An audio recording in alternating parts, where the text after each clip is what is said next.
지금부터 9월 20일 주일 예배를 하나님께 올려드리겠습니다. 다 같이 묵도하겠습니다.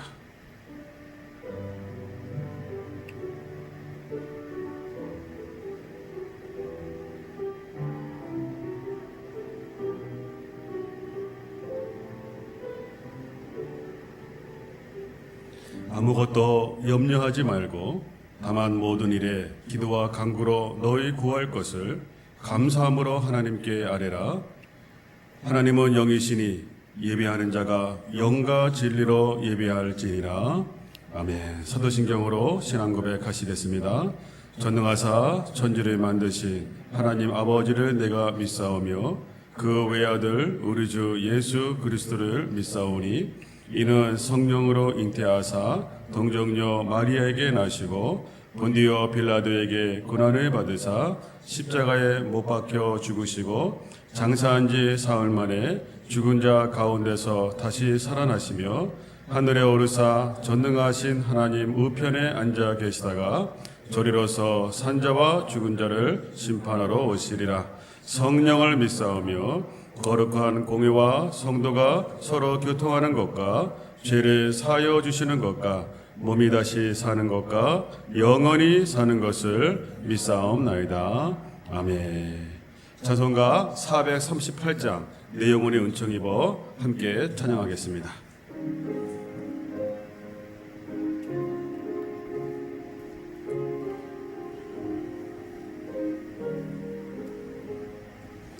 내 영혼이 은총 입어 중앙체지 없고니 슬픔 많은 이 세상도 천국으로 가도다. 할렐루야 찬양하세. 내 모든 죄 사함받고 주 예수와 동행하니 그 어린아 하늘 알아. 주의 얼굴 뵙기 전에 멀리 뵈던 하늘 알아. 내 마음속에 이것이니 날로 가깝도다. 할렐루야 찬양하세. 내 모든 죄 사함받고 주 예수와 동행하니 그 어린아 하늘 높은 산이 거친 들이 소망이가 응거리가 내 주 예수 모신 곳이 그 어린아 하늘 나라. 할렐루야 찬양하세. 내 모든 죄 사함받고 주 예수와 동행하니 그 어린아 하늘 나라. 아멘. 우리 시간 김한규 장로님 기도 인도해 주시겠습니다.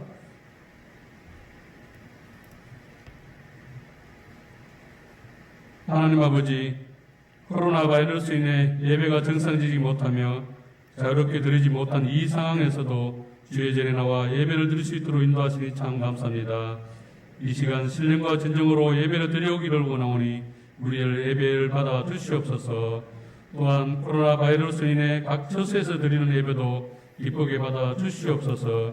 하나님 아버지, 무엇보다도 이 코로나 바이러스를 하루속히 퇴치하여 주시고 또한 백신이 속히 개발되어 예배를 정상적으로 자유롭게 드리며 경제가 회복되며 우리의 모든 생활과 세계의 상황들이 정상적으로 돌아갈 수 있도록 크신 은혜 베풀어 주시옵소서. 지금까지 성일교회를 지켜보호해 주신 하나님 아버지, 이제 새로운 전성철 목사님이 하나님의 부르심에 따라 이곳에서 목회하실 때 에바라임의 이름처럼 과거보다 미래의 희망과 번영을 생각하면서 우리 모두에게 밝고 힘차게 뻗어 나아갈 수 있도록 새로운 미래를 열어주시며 크신 은혜 베풀어 주시옵소서. 목사님 교회를 위해 성도들을 위해 더 많이 기도하게 하시며 특별히 과부와 고아와 병든 자, 고통받는 자, 위로가 필요한 자에게 위로하며 병을 고쳐주시는 역사가 일어나게 하여 주시옵소서. 하나님의 말씀을 풀어 전하실 때 특별한 은혜를 다하사 성도들이 말씀을 통해 바르게 믿고 바르게 행하며 바르게 살아가는 역사가 있게 하여 주시옵소서. 그리하여 교회가 기도와 말씀, 전도와 봉사의 손길이 날마다 다하게 하시며 무궁성탄케 하여 주시옵소서. 이 시간 말씀을 전하실 목사님께 성령 충만케 하시어 말씀 전하실 때 하나님의 손이 나타나며 기적과 이적의 역사가 일어나며 한량은 없는 은혜가 생수처럼 흐르게 하여 주시옵소서. 예배의 시종을 주님께 딱 드려오며 감사를 드리며 우리 주 예수님의 이름으로 기도드리옵나이다. 아멘. 오늘 주시는 하나님 말씀 창세기 41장 46절에서 52절 말씀입니다. 함께 교독하겠습니다. 요셉이 애굽 왕 바로 앞에 설 때에 30세라. 그가 바로 앞을 떠나 애굽 온 땅을 순찰하니 7해 동안 국면의 토기 소출이 심히 많으니 요셉이 애굽 땅에 있는 그 7년 국물을 거두어 각 성에 저장하되 각 성읍 주위에 밭의 국물을 그 성읍 중에 쌓아두매 쌓으면 곡식이 바다 모래같이 심이 많아 세기를 그쳤으니 그 수가 한이 없음이여. 흉년이 들기 전에 요셉에게 두 아들이 나되 곧 오리 제사장 보디베라의 딸 아스낫이 그에게서 낳은지라. 요셉이 그의 장남의 이름을 므낫세라 하였으니 하나님이 내게 내 모든 고난과 내 아버지의 온 집 일을 잊어버리게 하셨다 함께 읽습니다. 사람의 이름을 에브라임이라 하였으니 하나님이 나를 내가 수고한 땅에서 번성하게 하셨다 함이었더라. 아멘. 할렐루야. 오늘 일부 예배 오신 우리 1교구, 2교구 여러분들 주의 이름으로 축복합니다. 우리 50명 미만 아래로 우리가 예배를 드려야 되기 때문에 우리 많은 분들이 오지 못했지만 또 하나님의 이 시간도 함께 하시고 또 영상으로 예배 드리는 모든 분들에게도 하나님의 크신 은혜와 축복이 함께 하시기를 바랍니다. 우리 일주일 만에 서로 뵀는데요. 서로 한번 축복하며 인사하겠습니다. 우리 예수님이 우리의 힘입니다. 한번 인사하겠습니다. 우리 예수님이 우리의 힘입니다. 예수님이 우리의 힘이요 방패요 산성이요 능력이요 기적인 줄로 믿습니다.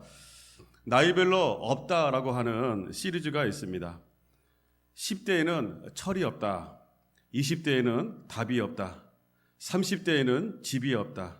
40대에는 돈이 없다. 50대에는 할 일이 없다. 60대에는 낙이 없다. 70대에는 이가 없다. 80대에는 배우자가 없다. 90대에는 시간이 없다.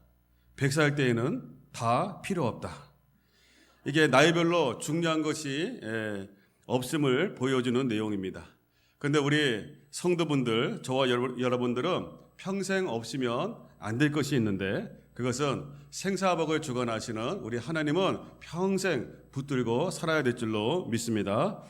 오늘 본문의 내용은 평안할 때도 주님 의지하고 또 힘들고 어려울 때도 불평하거나 원망하지 아니하고 더 하나님 의지하는 가운데 위기 가운데서 형통한 축복을 체험했던 사람, 우리가 잘 알고 있는 요셉에 관한 이야기가 기록되어 있습니다. 요셉은 17살에 형들에게 버림을 받았습니다. 그리고 보디발의 집에서 종노릇을 10년간 했습니다. 열심히 10년간 종노릇을 했는데 누명을 써가지고 감옥에 들어가서 만 2년, 3년 동안 비참한 생활을 또 감옥에서 하게 됩니다. 어떻게 보면은 우리의 인생이 힘들고 어려움이 있지만 요셉처럼 더 비참하고 힘들고 어려운 인생이 있을까라고 할 정도로 요셉의 인생은 비참한 인생이었습니다. 상처 많은 인생이었습니다. 그런데 요셉은 그런 가운데도 절대로 놓치지 않았던 분이 계셨는데 그분이 누구냐면 하나님이었다라고 하는 사실입니다. 그리고 하나님께서 또한 요셉을 통하여 나라와 민족과 열방과 가족을 살렸다라고 하는 것을 우리가 잘 알고 있습니다. 하나님께서 요셉을 축복하시고 형통케 하신 이유가 무엇이냐라고 하는 것들을 함께 살펴보기를 원합니다. 첫째는 뭐냐면 요셉은 말씀대로 순종했을 때에 형통의 역사가 임했다라고 하는 사실입니다. 창세기 39장 2절에 보면 보디발의 집에서 열심히 종노릇을 할 때에 여호와께서 요셉과 함께 하심으로 그가 형통한 자가 되었다라고 말씀하고 있습니다. 아니 형들에게 배반당해 가지고서 버림당했는데 그럼에도 불구하고 하나님이 요셉과 함께 했다는 거예요. 그리고 형통한 자가 되었다는 거예요. 이거는 무슨 말이에요? 힘들고 어려움이 있었지만 불평하지 않고 원망하지 않고 하나님 붙드는 가운데 하나님이 요셉을 형통케 했다라고 하는 말씀입니다. 창세기 39장 23절의 말씀에 보면 감옥에 들어갔습니다. 억울에게 누명을 썼습니다.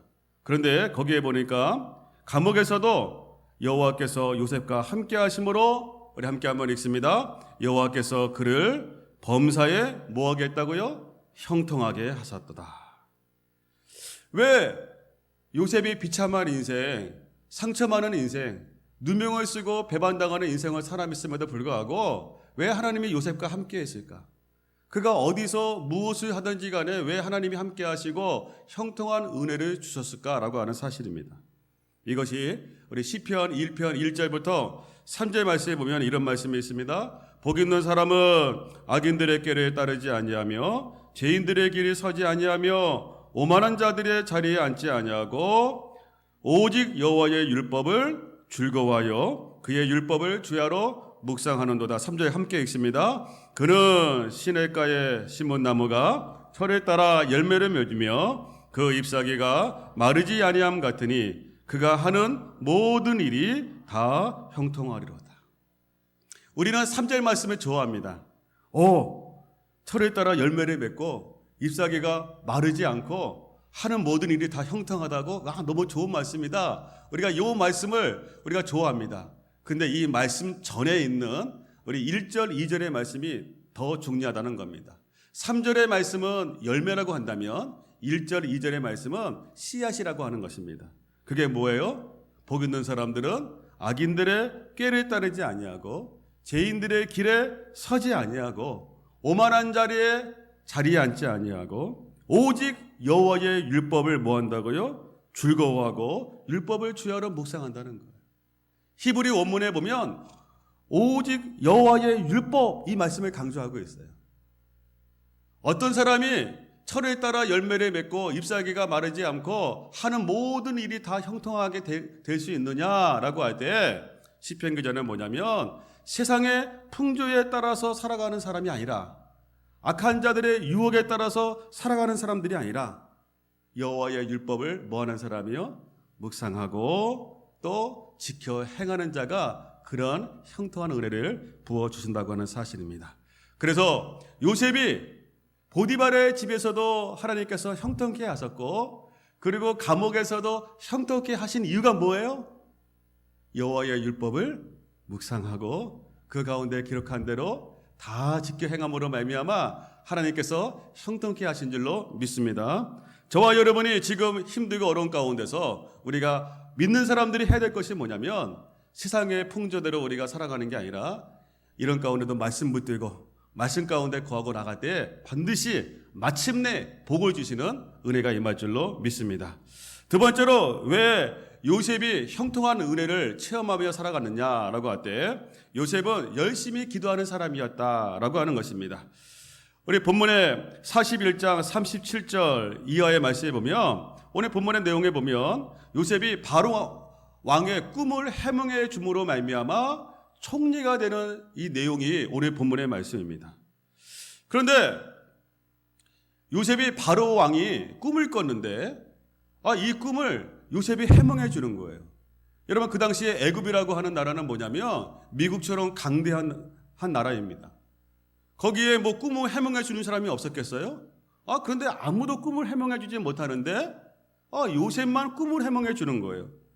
그래서 요셉이 꿈을 해몽해 준 다음에 바로 왕이 이렇게 말씀하고 있습니다. 우리 38절 말씀인데요. 바로가 신하들에게 이렇게 말하고 있죠. 우리 같이 한번 읽습니다. 바로가 그의 신하들에게 이르되 이와 같이 하나님의 영에 감동된 사람을 우리가 어찌 찾을 수 있으리요 하고 39절이요. 요셉에게 이르되 하나님이 이 모든 것을 내게 보이셨으니 너와 같이 명철하고 지혜 있는 자가 없도다. 38절의 말씀 바로 왕이 깜짝 놀란 거예요. 내 꿈을 해몽해 준 사람이 이 큰 나라에 아무도 없었는데 이스라엘의 종으로 끌려와 가지고 감옥에 있는 요셉이 해몽해 주는 거예요. 그래서 깜짝 놀라면서 뭐라고 말합니까? 38절에 하나님의 영에 감동된 사람을 우리가 찾을 수 없었다는 거예요. 그러면서 39절에 하나님이 이 모든 것을 너에게 보였으니 너와 같이 명철하고 지혜 있는 자가 없도다. 하나님의 영에 감동된 사람, 이 말을 강조하고 있는데요. 이 말은 무슨 말이냐면 바로 왕이 요셉을 보니까 요셉처럼 신들린 사람이 없다. 이 사람은 보통 사람이 아니다. 우리나라가 이렇게 크고 수많은 사람들, 그 다음에 박사들도 많이 있는데 아무도 이 꿈을 해몽해 주지 못했는데 요셉만 꿈을 해몽해 주는구나. 내가 너를 보니까 하나님의 영이 함께하는 사람이야. 다른 사람들보다도 다른 그런 사람이야 라고 고백하고 있다고 하는 사실입니다. 여러분, 이 요셉이 감옥에서 만 2년 동안 있으면서 거기에 보면 술 맡은 간원장, 떡 맡은 간원장 꿈을 해몽해 줍니다. 그리고 오늘 본문에 바로 왕의 꿈도 해몽해 줍니다. 그런데 요셉이 어릴 때는 있잖아요. 꿈은 꾸었지만 꿈을 해몽한 적이 있어요, 없어요? 해몽한 적은 없어요. 보디발의 집에서도 10년 동안 종노릇을 했는데 꿈은 많이 꿨겠죠. 근데 꿈을 해몽한 적은 없어요. 근데 감옥에서부터 꿈을 해몽해 주는 거예요. 술 맡은 간원장, 떡 맡은 간원장을 해몽해 주고 그 계기로 바로 왕의 꿈도 해몽해 줌으로 말미암아 총리가 되게 됩니다. 그래서 왜 요셉이 감옥에서부터 꿈을 해몽해 주었을까라고 할 때 어느 분이 이렇게 말합니다. 따라합니다. 요셉이 감옥에서 줄기차게 기도했다.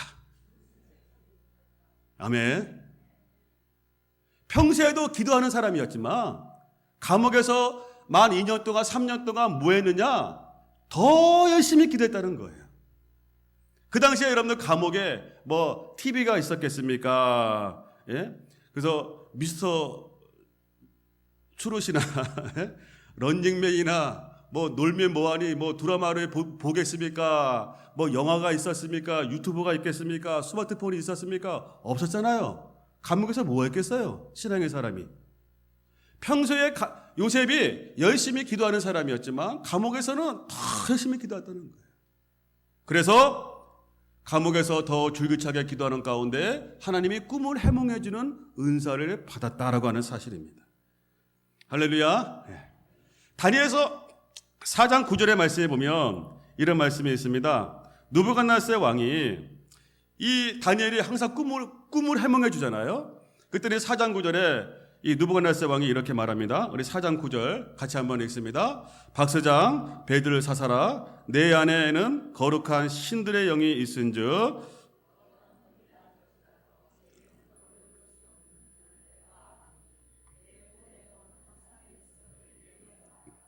네, 다니엘과 세 친구들이 2장에서도 꿈을 해몽해주고 또 오늘 본문에서 다니엘이 꿈을 해몽해 주기 전입니다. 그때 느부갓네살 왕이 뭐라 그러냐면 다니엘에게 네 안에는 거룩한 신들의 영이 있다는 거예요. 어떤 은밀한 것이라도 내게는 어려울 것이 없는 줄 내가 아노라 라고 말하고 있다는 거예요. 여러분, 다니엘이 왜 꿈을 해몽해주는 은사를 받았어요? 다니엘은 뭐 하는 사람이었어요? 기도하는 사람이었어요. 하루에 3번씩 직장 생활을 하면서도 불구하고 하루에 3번씩 예루살렘을 향하여서 기도하는 사람이었어요. 금식 기도하는 사람이었어요. 그럴 때 하나님께서 다니엘에게 지혜를 주시고 이런 은사를 주었다고 하는 것이고요. 이것은 다니엘뿐만 아니라 누구에게도요? 오늘 본문에 나오는 요셉에게도 그런 은혜를 주었다는 것입니다. 예레미야 33장 3절의 말씀, 너는 내게 부르짖으라 내가 내게 응답하겠고 네가 알지 못하는 크고 은밀한 일은 내게 보이리라. 너희가 내게 부르짖고 기도하며 내가 응답하겠다. 네가 크고 알지 못하는 은밀한 일을 뭐 하겠다고요? 너에게 보여주리라. 할렐루야.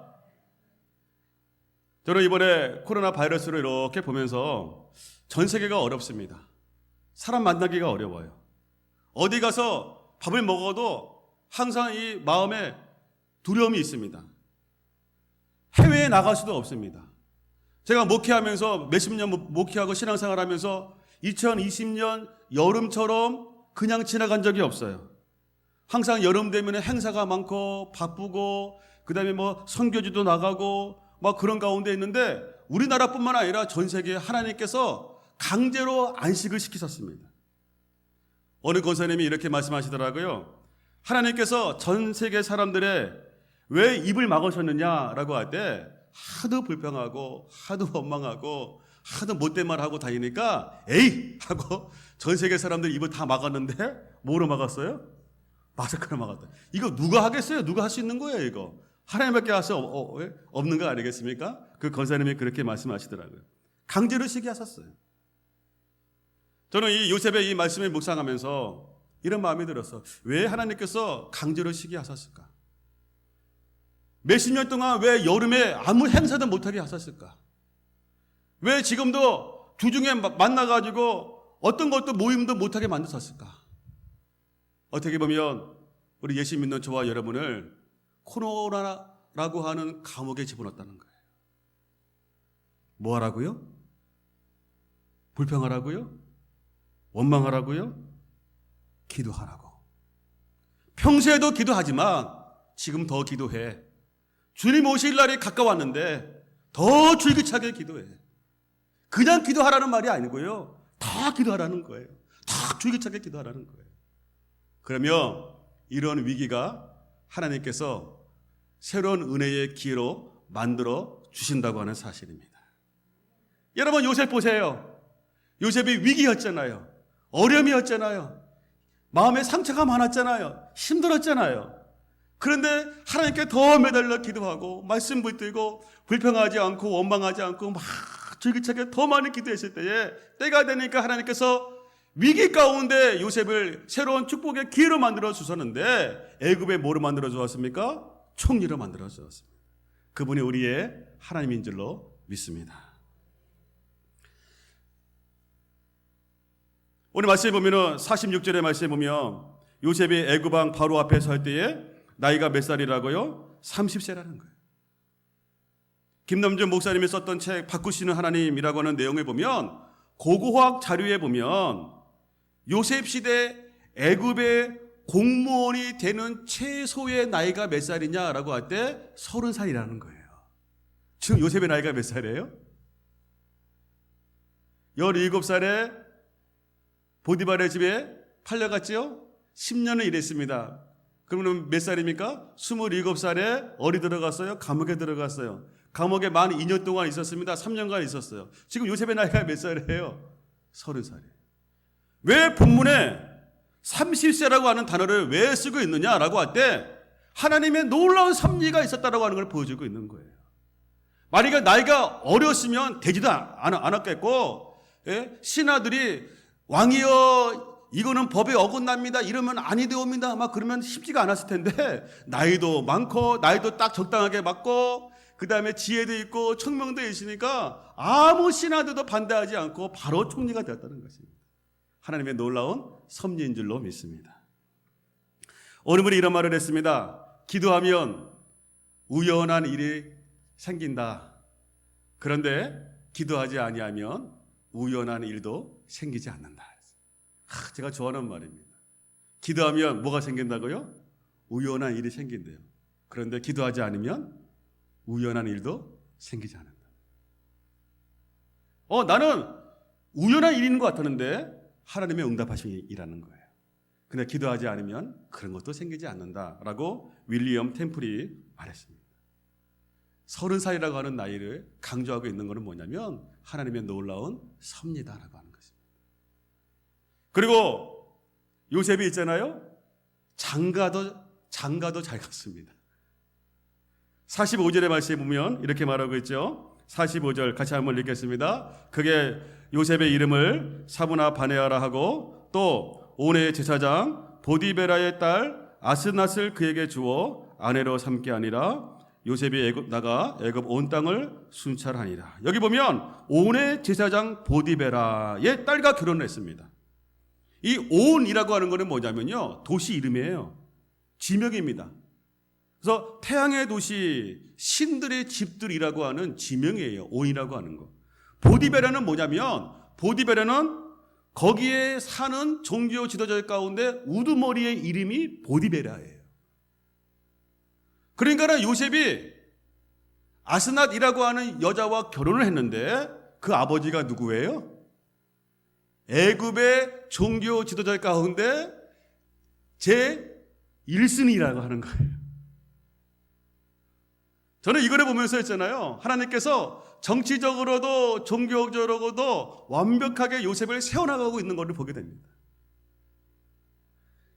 하나님께서 하나님의 영광을 위해서 기도하고 순종하는 요셉에게 장가도 좋은 곳으로 보내주셨습니다. 할렐루야. 제가 미국에서 유학생을 하면서 이제 파트타임으로 청년부를 맡아서 사역을 했습니다. 갔더니 거기 64년생 형제가 있었습니다. 그때 나이가 그 형제가 40살이었습니다. 근데 장가를 못 갔어요. 근데 그 형제가 어느 날 말씀 듣고 은혜 받았습니다. 그래가지고 교회에서 집까지가 40분 거리인데 새벽마다 교회에 나와가지고 이 자리에 앉아가지고서요 막 기도하더라고요. 기도해가지고 저는 뭐 한두 달 기도하다 말겠지 했는데 2년 4개월을 기도했어요. 놀란 거 뭐냐면요, 10살 어린 74년생 자매와 결혼했습니다. 그리고 지금 그 교회에 시무 장로님이 되었어요. 이 형제가 오면요 소리도 커요. 하나님 결혼시켜주세요, 장가 보내주세요, 막 기도해요. 기도하면 제일 먼저 누가 들을까요? 담임 목사님이 들어요. 그 담임 목사님 기도할 때마다 이거 신경 쓰이는 거예요. 그럼 어떻게 합니까? 기도하는 거죠. 중보기도 해주는 거죠. 또 누가 들어요? 성도들이 다 들어요. 그 성도들이 기도할 때마다 내 자식보다 이 형제 먼저 기도하는 거 하나님, 저 형제 장가 보내달라고. 그리고 나서 2년 4개월 만에 10살 어린 자매와 청년부 자매와 결혼했는데 아들이 지금 둘인가 셋 나가지고 잘 살고 있습니다. 그때 우리 청년들이 이렇게 말했습니다. 따라합니다. 하나님은 살아계시다. 그리고 제가 저는 미국의 다른 교회에 가가지고 거기서 제자훈련을 열심히 했습니다. 제자훈련을 열심히 했는데 거기에 청년이 있었어요. 청년이 있었는데 30대 중반이었어요. 장가를 못 갔어요. 그러니까 기도 제목이 뭐냐 그러면 자기 장가 가는 거예요. 같이 열심히 기도했습니다. 합심 기도했습니다. 그런데 그 형제가 12살 어린 자매와 결혼을 했습니다. 작년에 미국에서 부산에 와가지고 작년에 같이 만났어요. 사진도 찍었습니다. 그때 우리는 이렇게 말했습니다. 따라합니다. 하나님은 진짜 살아계시다. 우리가 인간들을 보고 환경을 보면 안 될 것 같죠. 근데 하나님은 살아계십니다. 하나님은 진짜 살아계십니다. 합동신학교 총장이신 정창규 교수님이 쓴 기도하는 바보가 되라라고 하는 책이 있습니다. 그 책의 내용에 보면 고 박윤선 목사님의 기도에 관한 이야기를 기록하고 있어요. 어느 날 그 학교에 어느 신학생이요 기도는 안 하고 맨날 뛰어다니고 뭐 문제 해결한다 뛰어다니는 신학생이 있었습니다. 그때 박윤선 목사님이 그 학생을 불렀습니다. 학생 이리 와봐. 그러면서 이렇게 말했다고 합니다. 돌아다니는 똑똑이가 되지 말고 기도하는 바보가 되시오 한마디 했다는 거예요. 맨날 바쁘다고 돌아다니는 똑똑이가 되지 말고 기도하는 바보가 되시오. 근데 그 신학생이 은혜 받고 열심히 기도하고 선교사가 되었다는 것입니다. 그 책에서 박유선 목사님이 이렇게 말합니다. 우리가 세상을 떠나는 순간에도 해야 할 것이 있는데 그것은 유언이 아니라 예수님처럼 기도하는 것이다 하면서 기도를 강조하신 거예요. 집사람 고모 할머니가 우리 박유선 목사님 비서였어요. 평생 비서하셨어요. 그다가 천국 가셨는데 그때 고모 할머니 만나 뵈면 박유선 목사님 얘기를 많이 해주십니다. 항상 하시면서 하시는 게 뭐냐면 박유선 목사님은 학자였다, 그리고 목자이셨다, 그리고 기도하는 분이었어. 기도하는 분이었어. 맨날 2시간 이상씩 기도하시는 분이었어. 하면서 기도를 그렇게 강조해 주셨어요. 그게 얼마나 감사한지 모릅니다. 하나님의 믿는 믿음으로 순종하고 그리고 기도하되 위기일 때 힘들고 어려울 때 더 열심히 요셉처럼 기도하고 나가면 하나님이 때가 맞게 역사하시는 은혜가 임하는 줄로 믿습니다. 여러분, 세상 역사의 주관자는 하나님이십니다. 인생 삶의 주관자는 하나님이십니다. 우리 성의교회의 주관자는 하나님이십니다. 우리 생명, 우리 자녀들의 주관자는 하나님이십니다. 우리가 코로나 위기 가운데서 우리가 요셉처럼 불평하고 원망하는 것이 아니라 하나님 도와주세요, 하나님 역사해 주세요 라고 요셉처럼 더 기도하고 더 하나님 말씀 붙들고 순종하고 나갈 때에 요셉이 어디서 무엇을 하든지 간에 형통한 은혜가 임하고 때가 되면 애굽의 총리를 세워주시고 놀라운 은혜 가운데 평탄한 역사를 주었던 것처럼 저와 여러분의 인생에 지금 코로나 위기 가운데 있지만 그런 하나님의 새로운 역사, 새로운 은혜의 기적을 체험하는 한 분 한 분도 되시기를 주의 이름으로 축원합니다. 아멘. 우리 찬송가 435장입니다. 찬송가 435장. 예물 하나님께 올려드립니다. 우리 1절하고 3절만 하겠습니다. 나의 영원하신 기여 생명보다 귀하다. 나의 갈 길 가도록 나와 동행하소서. 주께로 가까이 주께로 가니 나의 갈 길 가도록 나와 동행하소서. 어두운 골짜기 지나가며 어두운 골짜기 지나가며 험한 바다 건너서 천국문에 이르도록 나와 동행하소서. 주께로 가까이 주께로 가니 나의 갈 길 가도록 나와 동행하소서. 아멘. 기도하겠습니다. 하나님 아버지, 요셉이 어디서 무엇을 하든지 간에 그가 불평하지 아니하고 세상의 풍조에 따라가 살아가지 아니하고 원망하지 아니하고 하나님의 섭리를 믿고 말씀대로 순종하고 기도하되 더 열심히 기도하는 가운데 모든 위기가 하나님의 기적을 체험하는 기회가 되었던 것처럼 우리의 인생도 이번 한 주 살아갈 때에 세상의 풍조대로 살아가는 것이 아니라 말씀대로 살아가고 더 기도하는 가운데 이런 위기가 하나님의 새로운 축복을 체험하는 기회가 되게 하여 주시옵소서. 하루속히 코로나 바이러스의 백신이 나오게 하시고 치료제가 나올 수 있도록 하나님 역사하여 주시고 이 나라와 이 민족을 주여 불쌍히 여겨주시고 축복하시고 함께하여 주옵소서. 이 시간 주님께 마음을 다하여 정성을 다하여 예물을 올려드렸습니다. 보화가 있는 곳에 마음이 있다 하였사오니 우리의 마음을 받아주시고 천배 만배 축복하여 주옵소서. 직장과 사업장을 축복하여 주옵소서. 우리의 자녀들을 축복하여 주옵소서. 우리 성립교회를 살려 주시옵소서. 하나님의 영광에 더욱더 드러내는 우리의 가정이 되게 하여 주시고, 우리의 교회가 되게 하여 주시고, 우리의 직장과 사업장이 되게 하여 주시고, 이 나라와 민족 열방이 되게 하여 주옵소서. 예수님의 이름으로 기도드립니다. 아멘. 우리 몇 가지 알리는 말씀입니다. 우리 사회적 거리두기 2단계가 오늘로 마칠 줄 알았는데 다음 주일까지 또 한 주가 연기가 되었습니다. 이게 전문가들의 의견으로는 내년까지 계속 추세가 갈 것이다 라고 말을 합니다. 많이 기도해 주시기를 바라고요. 그래서 우리가 지난주일날은 1부, 2부, 3부 예배를 드렸는데, 지난주 성도분들이 이렇게 많이 오셔가지고 우리 50명 넘으면 안 되니까 이렇게 돌려보내고 막 그래서 우리 장로님들이 당회에서 우리 성도분들을 사랑하는 마음을 가지고 우리 한 번 더 예배를 드리자. 그래서 우리 8시, 9시, 10시, 11시로 드리고 오늘 119가 좀 일찍 오셨는데 축복합니다. 잘 오셨습니다.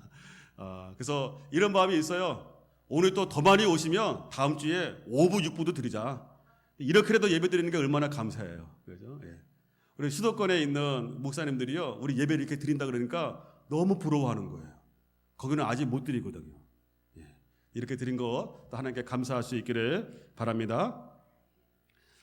그리고 코로나 상황 때문에 주일 예배, 또 수요 예배, 금요 예배 순서가 좀 이렇게 평소와 다르게 짧게 또 축약되어서 진행됨을 이해해 주시기를 바랍니다. 순서가 약간 이렇게 바뀌고 그래도 좀 이해해 주시고, 그리고 새벽 예배는 평소처럼 또 우리가 진행이 되겠습니다. 하나님께 드리는 헌금은 사무실에 맡겨주시면 우리가 대신 드리겠습니다. 또 아래 계좌로 온라인 헌금을 하시면 정리한 후에 알려드리겠습니다. 우리의 마음을 보시고 보시는 하나님께 마음을 다하여 예물을 드릴 수 있기를 바랍니다. 새로운 선교 사역을 준비하시는 우리 정인신 목사님, 또 사모님 영육간의 강건함을 위해서 계속 기도해 주시기를 바랍니다. 장례 광고입니다. 함께 신앙생활했던 우리 김종록 집사님께서 오늘 새벽에 천국에 가셨습니다. 소천하셨는데요. 장례 발인은 화요일날 김천에서 우리 정희선 목사님이 인도해 주시고요. 오늘 교회에서는 오후 2시에 입관 예배로 또 우리 정희선 목사님께서 인도해 주시고 출발하게 되겠습니다. 그래서 오늘 2시까지 여러분들 오시면 우리가 장례식장 김천에 가서 함께 입관 예배 드리니까 여러분들 또 2시 오시고, 이런 장례식 때는 또 많은 분들이 또 오시면 좋을 것 같습니다. 이번 한 주도 주원의 은혜 가운데 승리할 수 있기를 바랍니다. 지금도 우리 구주 예수 그리스도의 은혜와 하나님 아버지의 무한하신 사랑과 성령 하나님의 교통하심이 요셉처럼 인생의 위기 가운데서도 하나님의 섭리를 믿고 하나님의 말씀대로 순종하고 평소보다 더 열심히 기도하는 가운데 위기 가운데서 하나님의 새로운 은혜와 기적과 축복을 체험하기를 원하는 우리 모든 성도 삶 가운데, 성회교회 가운데, 이 나라와 민족과 열방 가운데, 정희신 목사님과 사모님 가운데 하나님의 충만한 은혜가 지금부터 영원토록 함께 있을지어다. 아멘.